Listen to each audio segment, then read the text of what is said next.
Hello, and welcome to the first look at Total War Saga Troy. We're going to be playing through a battle between two of the greatest warriors of the Bronze Age, the furthest back any Total War game has ever gone. Now, of course, the period is full of myth and legend, but today we will witness this battle play out and write our own history. We are playing as Achilles, the mightiest warrior of the Iliad. But hot-tempered and unpredictable, his army has sailed over to the great city of Troy to steal its riches with only Hector standing in our way. The champion of Troy, Hector, sees an opportunity to take down the enemy of the city and end Achilles' hunt for glory. Seeing that he outnumbers our forces, he has marched out to fight with an army of elite soldiers.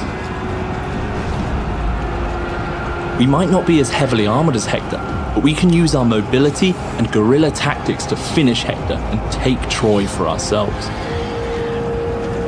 The new battle features added to Troy will make this possible. The battlefields of ancient Greece were predominantly infantry focused. War horses on the battlefield were scarce and mainly reserved for chariots. We've designed greater distinction between the infantry classes in order to promote greater dynamic interplay. Infantry have 3 weight classes: light, medium, and heavy. And the differences between them are accentuated from previous Total War titles. We have that full range at our disposal, forming up the anvil we want to hammer Hector's forces against. Greater mass means collisions are more impactful, whereas speed gives flanking a more prominent role to play. Our heavy unit also benefits from having alternate weapon modes. At the press of a button, our renowned Thean spears can put away their shields and become a much more offensive unit. We will try to use this to our advantage once the battle is underway. One of the advantages of light units is their ability to hide within long grass, a new terrain type within Troy. Long grass enables light units to remain hidden from view, enabling you, the player, to use the map in a greater tactical way than ever. We have chosen to hide our Aegean javelinmen so that they can use their speed plus armor-piercing javelins to flank and destroy some of Hector's greatest warriors.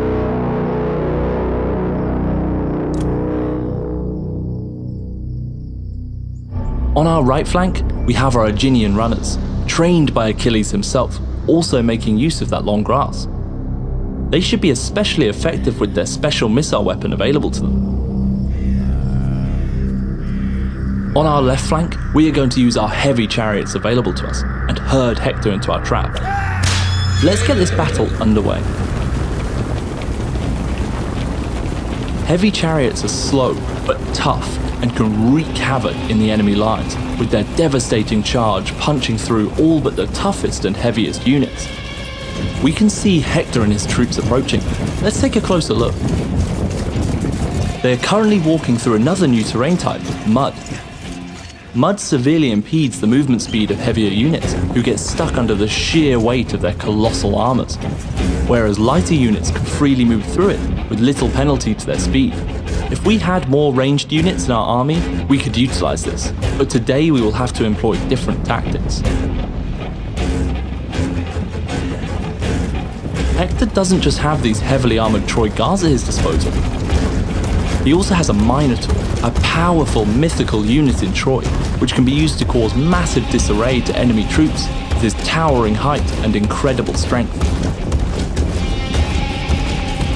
We think of our Minotaur as a rebel or bandit king who invokes the symbols of the past to stake a claim for power. His army is getting close, leading his archers at the front to loose arrows onto our strongest units. Enter stage 1 of our ambush. We are going to use the Thessalian Marines to cause disarray on their front line, using the move whilst hidden trait. The foe has sighted your hidden units. This enables us to get close to their archers and push them to the rear of Hector's formation, leaving them exposed for a flank. On our retreat, we will take some arrow fire, but this will keep our strongest units at full strength. Our heavy chariots have wrapped around and punched through to completely wipe out the lightweight archer unit. Our right flank is managing to prevent any attacks our enemy Hector had planned, with the light swordsmen holding them in place, and our Aegean runners using their aforementioned missile weapon to provide range support. Hector's forces are now attacking our front line, including the mighty Minotaur. Your hero is under attack. Achilles has engaged with their unit. Let's put away the shields of our Thean spears and engage on the offensive. Our units are not as strong as Hector's, so they will not hold forever here. We have our javelin men still hiding in the long grass. Let's move them into the perfect flanking position before our forces flee. We can see these guards of Troy are making mincemeat of our medium-weight swordsmen. They have only lost around 20 men compared to our almost half. Now let's see what happens with a bit of backstabbing. With their backs exposed, these tanky units stand no chance, and we can see their unit numbers dwindle. Troy battles can be won and lost in the skirmish. In Troy, some heroes can issue divine challenges on each other. This will issue a challenge on the enemy hero, which will force them into combat with one another.